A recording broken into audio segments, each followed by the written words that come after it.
Ажырасамын. Жұмыстан келгенімде жұбайым Жанар кешкі ас дайындап жатыр еді. Жақындап барып, маңызды нәрсе айтуым керек, дедім. Қасыма отырды.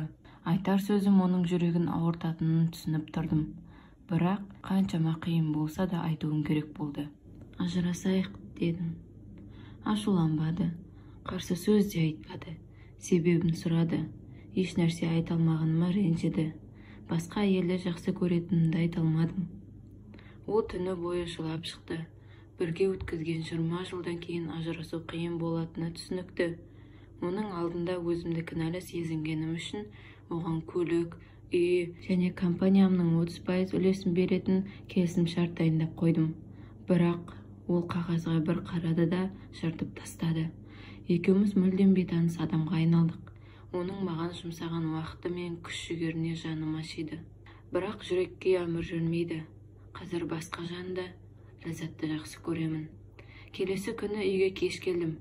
Әйелім үстел басында бір нәрсе жазып отыр екен. Еш нәрсе айтпай, бөлмеме барып ұйықтадым. Ертеңіне маған өз шартын ұсынды. Менен ешқандай материалдық зат қаламайтынын, тек ажырасатынымызды бір айға дейін ешкімге айтпай жасырын ұстауымды сұрады. Осы уақыт ішінде жақсы отбасына ұқсап өмір сүруімізді өтінді.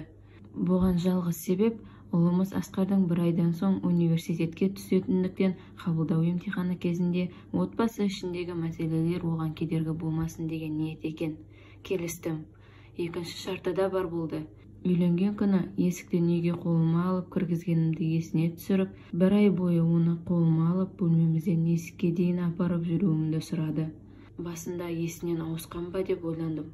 Бірақ өткен жылдардың құрметіне келістім. Бұл туралы сүйіктім Ләззатқа айтып бердім. Бір күлді де әйелін қиялы жан екен деп мазақ етті. Ақыры әйеліммен ажырасатыныма сенімді болғандықтан, ол да бұл шартты орындауыма келісті. Бірінші күні еш сезімім қалмаған әйелімді құшағыма алу қиын болды. Көтергенімде қасымда тұра алмады. Бұл сөздер ішімді күйдірсе де, келіскенімізде әйелімді үйдің есігіне дейін құшағымда апардым. Ол болса көздерін жұмып, құлағыма ұлымызға ажырасатынымызды айтушы болма деді. Мен үндемедім. Оны есікке дейін апарып, үйден бірге шықтық. Ол аялдамаға барып, жұмысына баратын автобусты күтті. Мен өз жұмысыма кеттім. Екінші күні бұл ойынды ойнау оңай болды. Оған көптен бері назар аудармай, оның бетіне түскен майды әжімді де байқамаппын. Шашына ақ та түсіпті. Өткен жылдардың ізін көріп, қатты ойландым. Үшінші күні оны құшағыма алғанда, ішімде бір сезім пайда болды. Өмірінің 20 жылын маған арнаған әйелге деген керемет бір сезім. Келесі күні ішімдегі сезім күшейе бастады. Болашақ жарым Ләззатқа бұл туралы айтқан жоқпын. Әйелімді күннен күнге көтеріп жүру Жанар екеумізді бақытқа бөле бастады. Бір күні оның не кесем екен деп ойланып тұрғанын көрдім. Бұрынғы киімдері өзіне кеңейіп бара жатқанын айтты.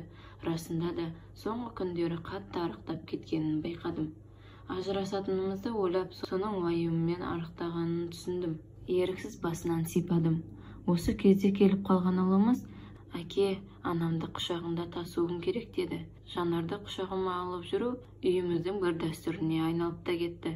Әйелім ұлымды қасыма шақырып, күлімсіреп құшақтады. Оны құшағыма алып тасығанымда тура үйленген жылдарымыздағыдай керемет сезімді кештім. Сезімім еріксіз өзгере бастады. Соңғы, яғни 30-шы күні оны есікке дейін апара жатып, одан барлығы үшін кешірім сұрадым. Үйден шығып, Ләззатқа барып, әйелмен ажыраспайтынымды айттым. Отбасымыздың әлсірегені сезімнің жоқтығынан емес, бір-бірімізді бағалай алмағанымыздан екенін түсіндім. Үйге қайта жетуге асықтым. Жолдан гүл алып, арасына сені өмірімнің соңына дейін құшағымда таситын боламын деп жаздым. Үйге бара салып, бөлмемізге қарай жүгірдім. Әйелім төсекте жатыр екен. Қасына бардым. Демалмай жатыр. Жедел жәрдем шақырдым. Сонда дәрігер, әйеліңіз 4 айдан бері обыр ауруымен ауырған екен. Өкінішке қарай ауруы асқынып кетіпті. Содан көз жұмды. Қайғыңызға ортақпын деді. Қатты өкініп жыладым. Басқамен жүріп, әйелімнің обыр ауруымен арпаласқанын білмейде қалыппын.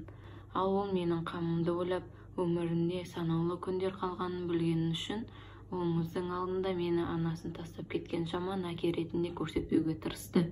Ең болмағанда ұлымыздың есінде мені жақсы әке, жақсы жұбай болуымды қалапты. Қадірімді білмеген қадірлім-ау, қабірімді құшақтап жылап қалма деген сөз осы тұста айтылуы тиіс. Жаныңызда жүрген жақын жандарыңызды жоғалтқан соң емес, тірі кезінде бағалаңыз.